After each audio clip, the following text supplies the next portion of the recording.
Hey, this is Paul, and I've been getting a lot of questions about people wondering why their dragon fruit doesn't have any fruit yet.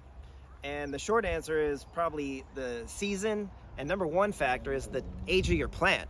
So you can see here that this voodoo child is about 4 years old now, and you can see that it had these branches at least one season where they've been dormant, and now that they've turned to fruiting wood, as Danny would call it, our friend Danny Loftus, he would call these fruiting wood branches.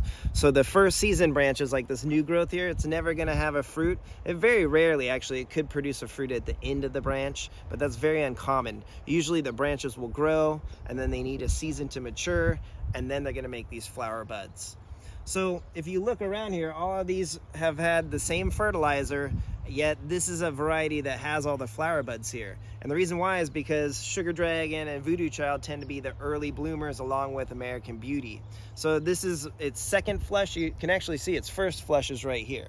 So it's on its second wave of flower buds already, and these will produce anywhere up to 6 flushes in one season for this variety of Voodoo Child and Sugar Dragon. So that's a mature plant in an optimal situation. You can see here's a little bit of a younger one. This is a Sugar Dragon, and it has a lot more young growth here that will not produce flower buds, but it's just starting to produce some flower buds here with some new growth. So you can prune off some of your new branches. If you have a huge plethora amount, you could prune them off, and that may inspire these plants to flower. But another factor is also the time of the year. So the summer solstice is coming, and that's where this one, Mr. Wu in this case, you can see Mr. Wu is really happy, well fertilized, lots of flower buds that turn to branches here. You can see like this one. And this one, it wants to produce flower buds, but the temperature is the biggest factor, in my opinion, for this plant. So once we get a nice heat wave, this thing's gonna produce a ton of flower buds here. It's ready to go. It's got this mature growth here. And last season, this produced around 24 fruit off of this plant alone. It was highly productive. So I expect a lot of fruit from this plant this season. But again, it's the time of the year. After the summer solstice in June 16th, that's where I predict that this one will have a lot more of its flower buds. Also a heat wave. We're waiting for that heat wave next week. We'll get into the 80s. So you can see here, this is Donovan's Laverne Red. And this one produced quite a few fruits. One was almost 3 pounds last season, and it's got lots of early young growth here, really happy and healthy, but no flower buds yet. And again, I think this is due to the time of the year and the temperature. So you can see it's been foggy, it rained last night, it's in the 60s, it's just really cold, and these plants are just waking up here, waiting for some more heat. In this case, you can see this one's just topping the trellis. So generally, you want to promote a lot of the energy to go up and over the trellis. So I'm gonna have to thin out all these branches here and promote growth up and over the trellis. That's another way to get more of your dragon fruit to produce flower buds. The branches need to come over and bend down. So something like this one, this would be a good chance that this could produce a fruit this season. It hasn't yet. We're gonna wait for that heat wave. It's got some new growth here. But I would predict that a branch like this, it's over a year old, it could produce a fruit, and it's generally gonna do it down towards the bottom, or maybe here on this gray Panama. So that's where we generally see a lot of their flower buds. So once it warms up here, like this plant, for example, this one has never flower budded yet. It's an unknown white flesh from Mexico. So what I'm gonna do is I'm gonna thin out some of the new growth, and then especially down here, you'll wanna see like this one, for example. You don't want these branches to grow down. So what you'll wanna do is just thin them out.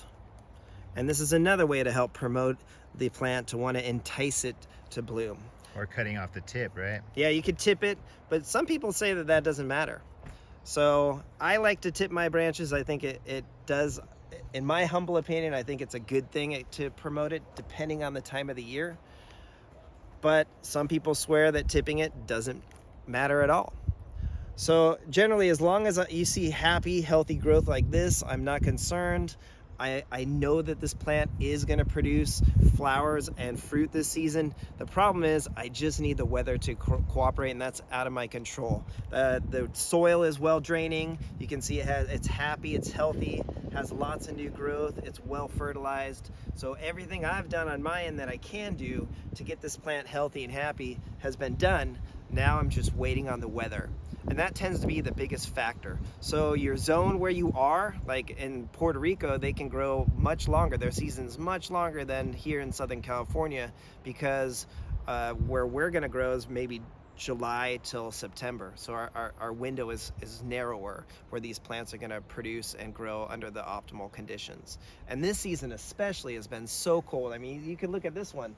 This polyrhizis, this Trinidad, is actually, I may pull it from the collection just because it hasn't produced yet for me, and I've had it since 2020. So this plant's 3 years old, and every year it gets damaged, and I have to cut off the canopy. Like, I don't see any of this bouncing back. I don't see any new growth. It's really floppy and it's not healthy. So what the plant's going to do is going to produce new branches down low. And so something like this, it's really hard to entice, and it's actually frustrating. I've wanted to try this fruit for several years. Scott, you got to try it, right? I think it was happier once I moved it to almost like full shade. So this one, in this case, you think maybe the sunlight could be a factor. Yeah, maybe this is getting too much sun. Yeah, mine didn't flower and fruit until I moved it under a tree, which it's just... So you protected it more, and it's doing better. It likes it more, yeah.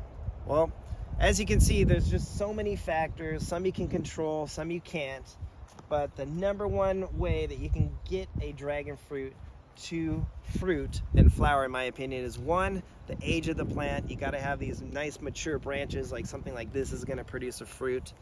And you got to make sure it's the time of year is right and the temperature. The more I work with these plants, the more I realize that temperature is the biggest factor for these plants to want to flower and grow.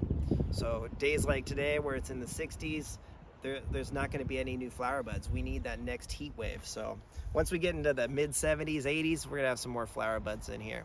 So I hope that helps a little bit, and some of the strategies that we use and we have learned over the years to promote flowers and fruit on these beautiful, lovely plants. Give us a like and a subscribe. We'll keep them coming. Have a great day.